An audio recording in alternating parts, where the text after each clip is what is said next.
लकड़हारा और सुनहरी कुल्हाड़ी। एक समय की बात है, जंगल के पास एक लकड़हारा रहता था।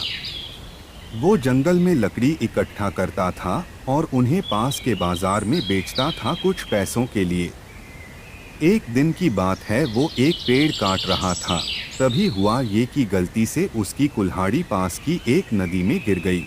नदी बहुत ज्यादा गहरी थी और वास्तव में तेजी से बह रही थी। उसने बहुत प्रयत्न किया अपने कुल्हाड़ी को खोजने की, लेकिन उसे वो वहां नहीं मिली। अब उसे लगा कि उसने कुल्हाड़ी खो दी है। वही दुखी होकर वो नदी के किनारे बैठकर रोने लगा।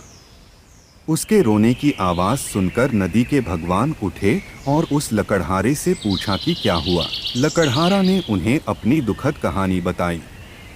नदी के भगवान को उस लकड़हारे के ऊपर दया आई और वो उसकी मेहनत और सच्चाई देखकर उसकी मदद करने की पेशकश की।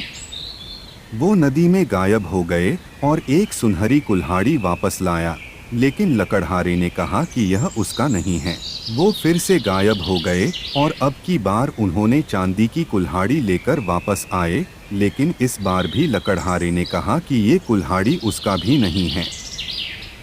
अब नदी के भगवान पानी में फिर से गायब हो गए और अब की बार वो एक लोहे की कुल्हाड़ी के साथ वापस आ गए। लकड़ी का कुल्हाड़ी देखकर लकड़हारा मुस्कुराया और कहा कि यह उसकी कुल्हाड़ी है।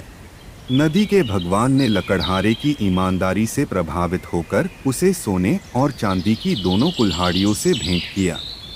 इस कहानी से हमें ये सीख मिलती है कि ईमानदारी सर्वोत्तम नीति है।